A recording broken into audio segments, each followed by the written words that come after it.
So this is how I usually get the conversation started. I just throw in a statement, and then I let my guests just say their hot and like honest take on what they think on the statement. Like for example, maybe I say something, and then you just tell me what it is that you think. Okay. So yeah, and I get this. I generate these statements randomly. Like right now, I'm gonna like use a software to give me a statement, and then we're gonna just talk about that. So just see. Um. Okay. So it says here, humans, like inherently, humans are not good people. Huh. Um, um, it depends where one stands because the okay, people, they can be kind, they can be hateful, they can be warlike, they can be peaceful. So, but if, for instance, we can talk from that statement from different viewpoints. For instance, when we're talking about the wrong things that people do, yeah, we can say people are bad because we have climate change, for instance, on the environment side of things. People, they are greedy, they pursue profit over well-being. People are hateful, they declare war. You look at what USA is happening right now. They've just changed their defense department today into the Department of War. So it kind of depends, but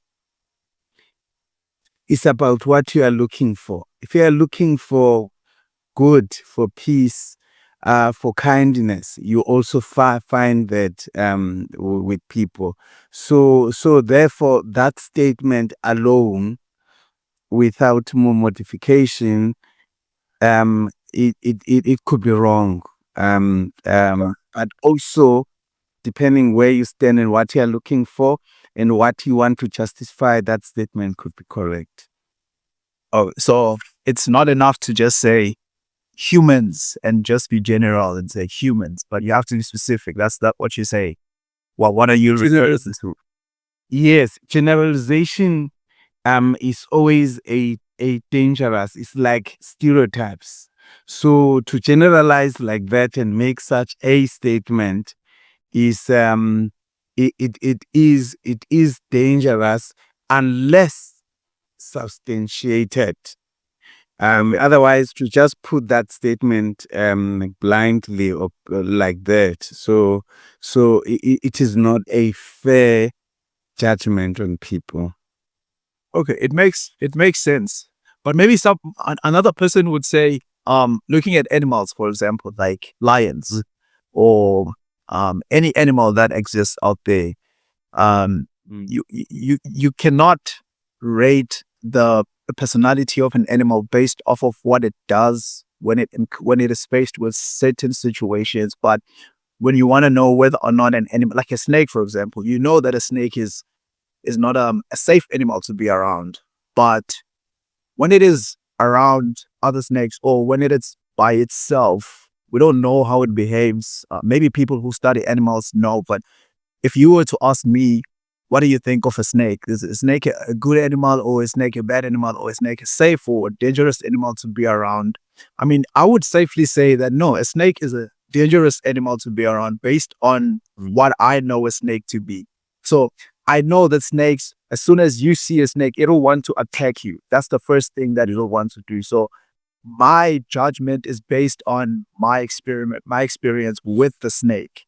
So that's why maybe it's maybe more like experience um based or grounded.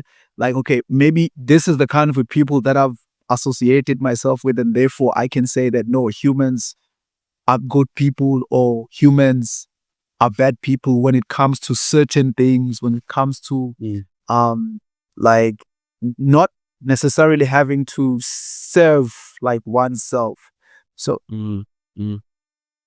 I'm not sure if I'm making Yes, you are making sense. As I'm saying, Yes. Yeah. A sweeping statement like that needs to be accompanied by by some justification, but that is not to say you are 100% correct. But from your lived experience, yes, that from the lived experience you refer to, because I don't believe that people from their lived experiences, there are people, or there is someone who has not experienced the kindness and the compassion from people. So that's why, uh, for instance, we know that in our languages, in the African languages, there are times when we say this person or people are like animals. And when we say that, when we refer to a grossly wrong or bad behavior, but we also know that animals can also display kindness and compassion Kindness. in many ways. A statement like that, taken at face value, or just taken like that without Yeah. an explanation of why the person says that, could easily paint a wrong picture. So we always have to say more than a general statement. Always have to. So whether we refer to people, whether we refer to animals, whether we refer to a certain behavior, but statements are made given a lived experience, and also maybe a current prevailing situation that people are experiencing, and then they make those judgmental statements based on that. But that is not to say that that's the behavioral pattern. But in terms of that lived experience at that particular moment, then that statement becomes relevant and correct. Okay. Now I get it. I understand. I understand that. So maybe we would say that there isn't a general answer to the question, or a general response to something of this nature. It's always based on lived experience, as you put it. It's like any other Yes. thing. So in that regard, I'm just sitting here thinking, would you then say in this world, I mean, we tackle everything based on what we have experienced. So there is no one grounded um explanation or definition of something. It's always like, especially if it has to do with like something that a person experiences, like maybe the interaction with another person. It's mostly experience related and dependent. What have you experienced with another person? Would you then say something like that is like sensible to say? Remember that in terms of what we say, um, for instance, let's take authors or writers of books. So when somebody undertakes a writing project, it is largely influenced by either a lived experience or what the person, the writer, the author is going through at that particular moment. And hence, even the writing experience, often people would need a retreat. So lived experiences um, um, will determine how we feel. We even see this even in terms of um the psychological assessments. If you take people, you want to assess their leadership skills, their strengths and their weaknesses, you will find that if you test them now, and then next year again, run about this time, you put them through that particular test, you will find that there are changes. Because, for instance, if when you are at work, you are an employee, just a general employee or a low-level employee, um, you would find that your personality traits will change when you become a manager. Because when you're a manager, you need to deal with managing people.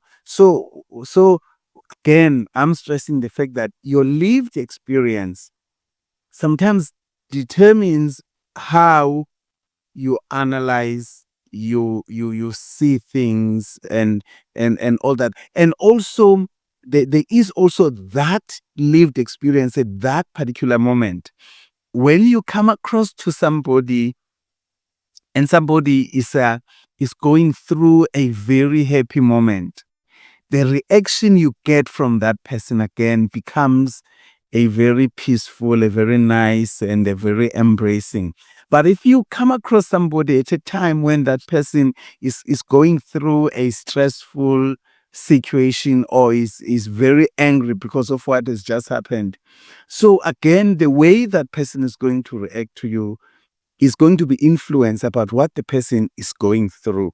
So, in other words, when we say lived experiences determine how we relate and how we see the world around us. So the momental experiences will determine what we take out to the world and to the people around us.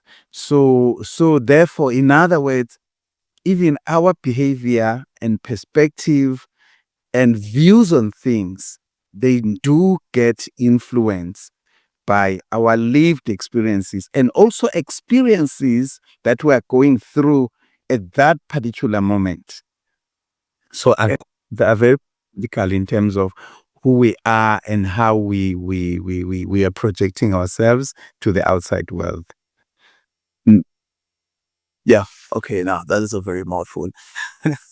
That is a very mouthful one. And maybe because I was having a conversation. I remember like earlier on in the week, with a friend of mine, and we were speaking about how our reactions to things, how we react to things, like especially things that are not planned. Like maybe something happens to you, and your first reaction to something could be influenced by your past experiences as an individual.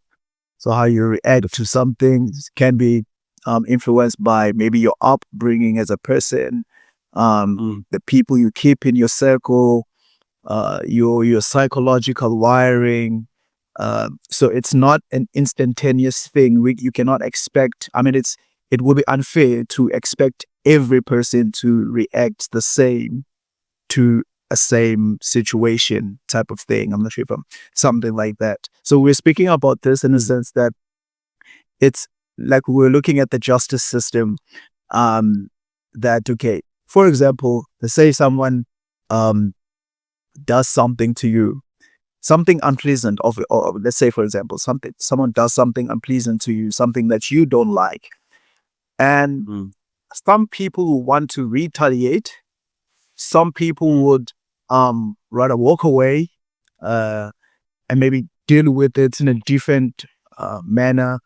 Uh, but the way that you would react to a situation of that kind is very relative. So it's different. The way that you react is different from the way that I would react. And obviously, my reaction or our reaction will highly be influenced by the type of people that we are.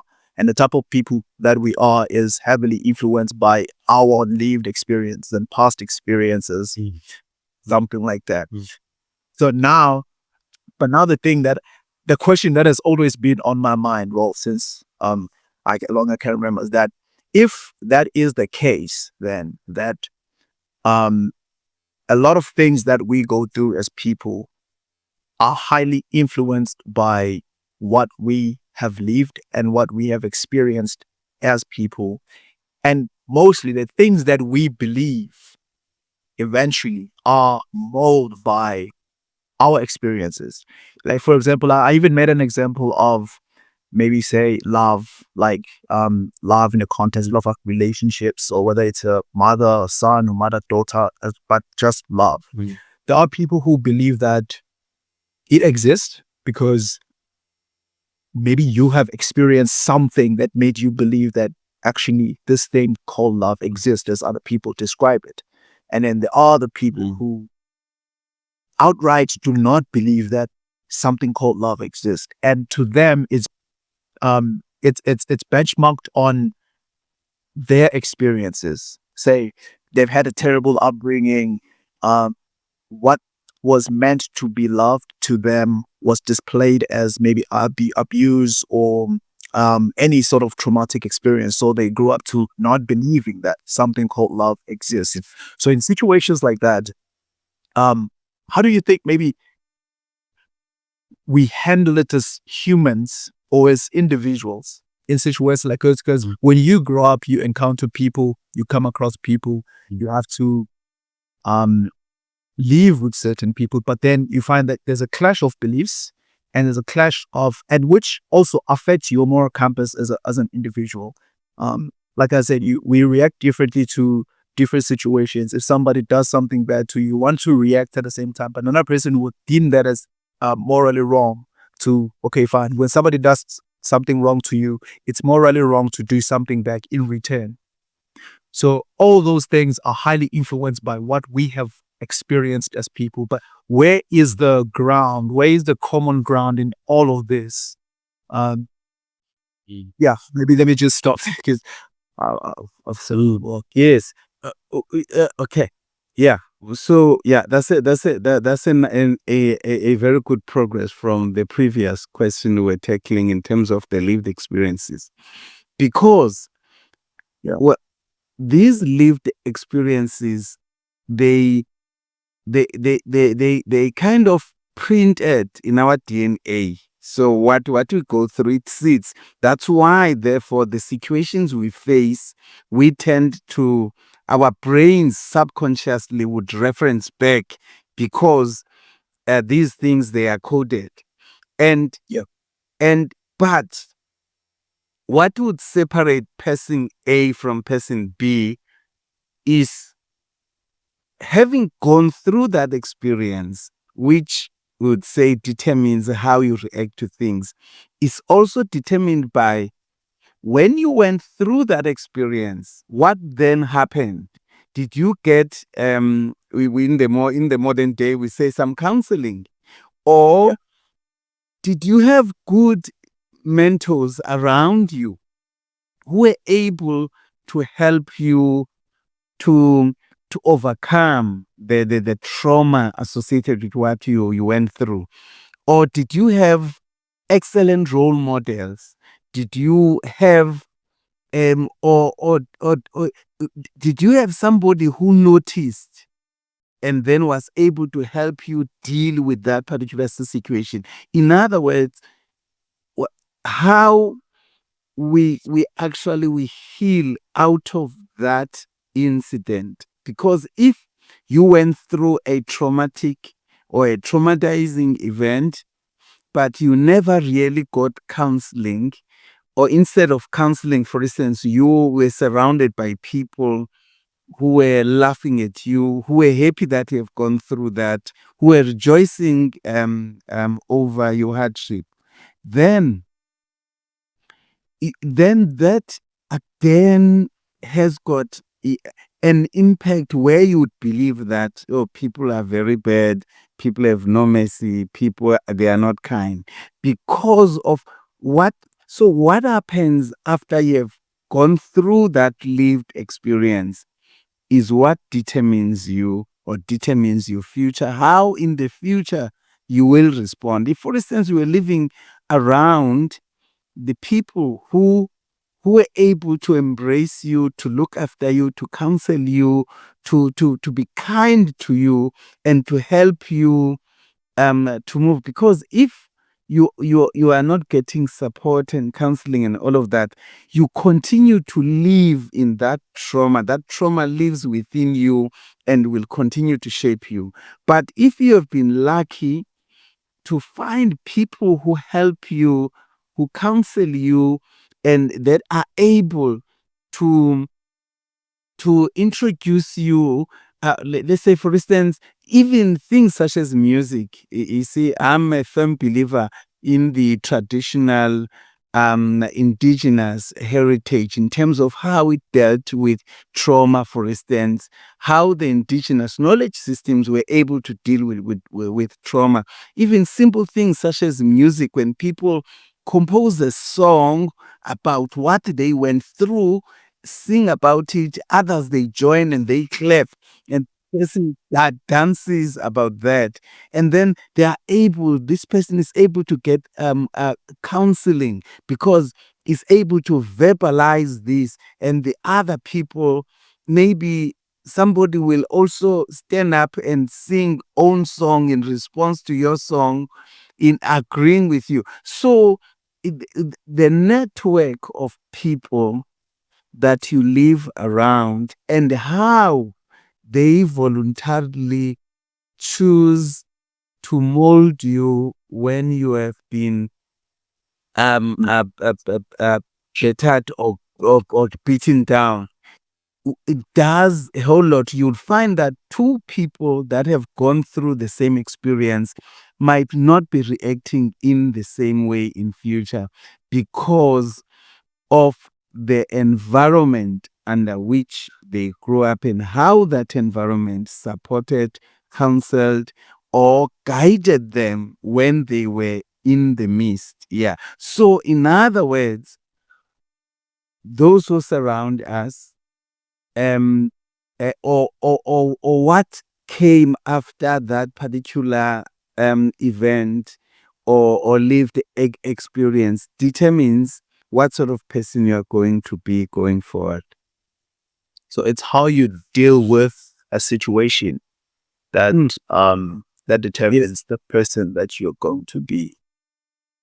Yes, and not just you, how you deal with it. It's also how the environment through which you grow, the people around you, the area, and the community helps you deal with that as well. So it's not just you, but it's also the environmental factors. It's also the community, because you might find that somebody might be finding it very difficult to cope because it's a new traumatizing experience. But if Okay. this person, even if didn't have a supportive family, but has got supportive structures, whether it's at work, whether it's within that particular town, there's easy access to trauma counseling. You might find that maybe you grow up in an environment where people are very secretive. You didn't get the opportunity to open up. So there's the whole lot of factors, environmental factors, in terms of where you grew up, and also in how the people around you. Sometimes you grow up with the people who are very toxic in your environment, and those toxic people so therefore then have a huge impact. Maybe the toxic person was your closest person, maybe your parents or your friends, the people you trusted. So what happens? So which therefore calls for responsible citizens in terms of how, as human beings, we help in molding and in building peace, harmony, and support and good nurturing those around us. But if you are somebody who is breeding negativity, who is so how the environment, when I say the environment, I mean the people, I mean the immediate environment where you grew up, how they have. You grew up in an environment where people were displaying Ubuntu, then that means you are going to be a better product. But if you grew up in an environment where people were breeding animosity, then you are not. So those, they do play a role. But that's not to say an individual doesn't have the capability to seek and to choose the positivity. There are amazing individuals that, against all odds, they would have gone through that, but because of the nature of their character, they are able to still find the good reason to emerge more powerful out of those situations. But some people, they they are weaker candidates. They might not be able. They would need more support to be able to emerge as stronger out of those situations. Mm. And speaking about environment, and the power that it has in shaping the person that you become, maybe when you grow older, I'm just thinking of a child that is, when a child is born, they don't have any set of beliefs or moral compass. They're just humans, and then it's the environment that they are born into that determines the person that they become. Maybe the environment also has some part in influencing the personality that the child would adopt as a person. And now, speaking of which, the environment and how it affects a person as they grow up, we are people. As people, we are different. We grow up in different environments. We are surrounded by people of different moral compass. For example, maybe a person who grew up in Wamhlabyalingana, Emakhaya, and a person who grew up in the suburban areas. So the lifestyle is different and the environment is different. Like a white person and a black person, obviously the way that these two kids will grow is greatly different. Um, because of culture, morals, and moral campus that many people around them hold. Now, in a case like that, because we're not going to have the same moral campus, what is wrong to third person I might not see it as something wrong per se. So in a situation like that, because as people, we don't have the same moral compass. We look at things differently and we react differently. So in a situation like that, would you then say, I really wanted to ask you this question. Would you then say, um, when it comes to things that shape a person's moral compass and morality, there isn't an objective ground where you can say, listen, um, this is where we all get our morality from? Because we say a moral compass of a person is shaped by the environment that they grow up in, the people that they are surrounded by as they grow up. So if I'm surrounded by people who have certain beliefs, have a certain worldview, which is different from a worldview that a second child is growing up in, then obviously they will have different moral values and moral beliefs. So would you then say there is not a common and an objective moral ground where we all as humans get our morality from? This is including people who believe in God and people who don't believe in God.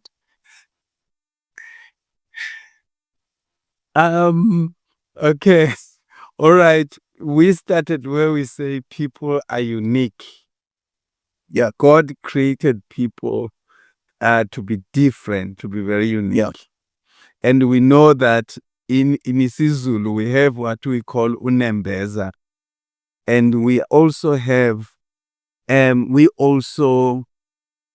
we have also the our hearts that help us in terms of, and we are, whether you are a believer or a non-believer, but there is, to a certain extent, um um the knowing between wrong and right. There is that particular moral compass, and then it comes down to choosing. And also, we must also be mindful of the fact that there is no one who only lives in an environment where there isn't everything. So the kindness is something that is there, because if you don't find it at home, you will find it at school, you might find it at church, you might find it in the community.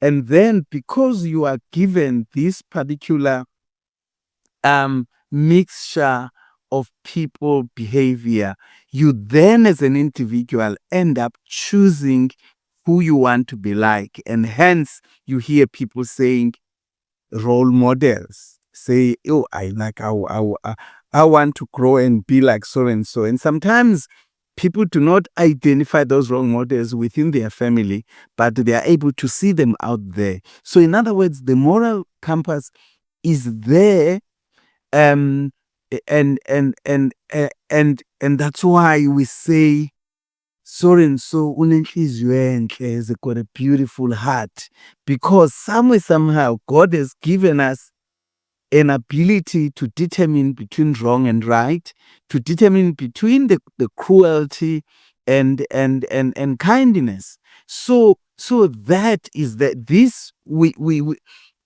are able to see it. But to a certain extent, I agree, it's a choice you make.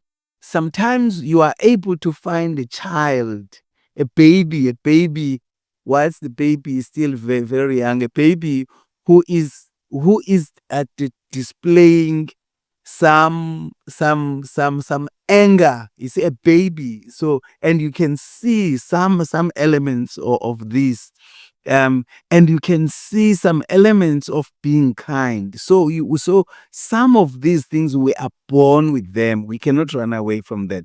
Somebody is born to be naturally kind, and then what they experience around, what the person experiences from the people around him or her, then it tends to nurture, to build, and to grow that which you choose. As you become older and wiser and more mature, you make a decision in terms of where, and that's why all the people in your life, whether it is your teachers at school that you spend most time with, whether it is your uncles and aunts and all of that, but you are able to find somebody that you admire and you want to be like that particular person. And unfortunately, there are people who would find some skebengas out there, and they admire how the skebengas, they go around harassing the other people, and they choose that. So in other words, w- God created us and gave us um two moral compasses. There is in everyone. No one is perfect. In everyone, you do find the wrongdoing. You do find the compassionate kindness. And therefore, you then have to choose what do you want to do with your life? Which side of your life you want to invest more on? So, so in other words, we're all born with that moral compass that exposes. And that's why we often say, no one is perfect. And Jesus says, akukho namunye olungi emhlabeni. So otherwise, but we have a choice. We have a choice. And therefore, the teachings and the learnings that happens when one goes through schooling, whether you're going through teachings at church, whether it's in the peer group, peer group, peer pressure, and all of that, presents you with opportunities in terms of where do you want to lean towards. This is fascinating because even if you look into, whether you look into doctors who practice medicine, doctors, they will have a choice to make. There are some some wrong decisions that doctors make out there. For instance, if we look into the South African history, talking about doctors because it might be a sensitive one, there were doctors in this country who chose to go into what do you call the militarization, where they were developing chemicals that could be used in order to exterminate or to kill masses of people. So and then those were doctors. Though the doctors, they make an oath of upholding life, but there were doctors who in their life chosen to be able to go into the section of medicine where they would develop this medicine, which is called what? Yeah. It's called biological what, so that they would be able to go and choose to do that. So life presents us with opportunities, and it's always up to us and the people around us, be it teachers, be it preachers, be it community members. They are even watching TV, and they're watching a film. You will find that within that film that they are good and then they are bad people. And then you therefore make a choice for yourself in terms of which of these comers, where do you want to go with your life. So I think the choices have a lot, though the environment as well presents you with all sorts of things, but then your parents as well, they guide you, they show you, but it's not only the parents, but sometimes you grow up and you realize that, hey, my parents is wrong there, but then somebody else in the community presents you with another choice to make. Thank you. Okay, yeah. So what I'm getting from what you are saying here is that every human has the same capacity of knowing what is right and what is wrong. It's just that to some people, for some reasons and circumstances, people end up doing wrong things, even though they know that that thing is wrong. They end up doing it, but that doesn't change the fact that they know that it's wrong. Is that what you're saying? Maybe just I think that's what I'm getting from what you are saying. As humans, we always have that capacity to know that no, I shouldn't be doing this because it's wrong. Maybe I should be doing this, but because of reasons which eventually become stronger, which reasons to do that wrong thing become stronger than reasons to not do that something. So people end up doing wrong things. Okay. Absolutely. Some people, it might be due to financial motivations. They will choose money over being good. Some people will choose profit over being good. So yes. Otherwise, people do have choices, and they know. Yeah. But there's sometimes you can't stop but ask or wonder, to say the least, because there are people who genuinely do things that another person would deem as wrong. But to them, when you look at them and you look at their explanation for why they did what they did, the person genuinely believed that it was right. It was the right thing to do. There wasn't anything wrong. Like for example, I was um looking. I'm not sure if I'm allowed to make this example, but there are people who, like older men or older women, who marry young kids. Like they actually go on and get married. Like, okay, let's get married and have a relationship. In their eyes, they genuinely believe that it's the right thing to do. They don't see it as morally wrong for people for an older person, like maybe in their 50s, 60s, to get married to someone who's like 15 years old or 16 years old.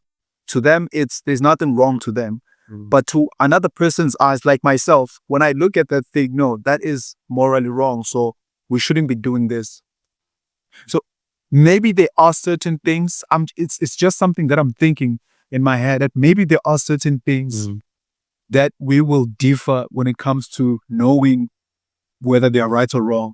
And then there are these big things, maybe that are detrimental to a human being, like killing a person, committing maybe a big crime that we know that outright it is wrong. And then there are these, maybe not to say they are not important, but these small things that we differ when it comes to knowing whether they are right or wrong. It's just something that is in my mind. Like how is it possible that another person, they see something is right, I see it as wrong, like morally wrong, and they genuinely believe that no, it's okay to do something like that. But I believe, strongly feel so, that it's no, it's wrong. And because sometimes you, even though you can say that, yeah, I believe that it's right, but deep down, you're the only person that can know what your moral compass is, because morals are strongly influenced by what you strongly feel. Like you can strongly feel that something is wrong, even though you say with your mouth that it's right. So it's just some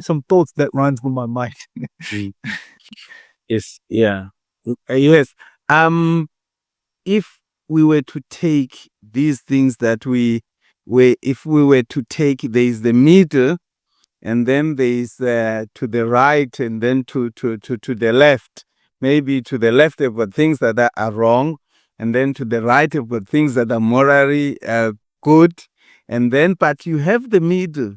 And then there will be some of those things that will be very close to the middle. Again, in terms of where you would place those things, it would differ. If you were to ask, you were to give people all of these things or things that people have done, and you ask them to put along that line, you'd be surprised. It will be very different. To some people, what do you think is supposed to be in the middle or is supposed to be in the right, will find it in the left. Why? Because of the lived experiences. Let me give you one practical example. This afternoon, I received a call from home. I'm away from home. And then my mother tells me that a neighbor's dogs, they came into where a fence of area where we keep our sheep. And this winter now, we're not supposed to be heading, but we are heading our sheep because we are worried about the dogs. Somebody's dogs, they traveled like a kilometer to get to our camp, and they killed 3 sheep. I don't want to kill anybody's dog, okay? Because I believe it's morally wrong.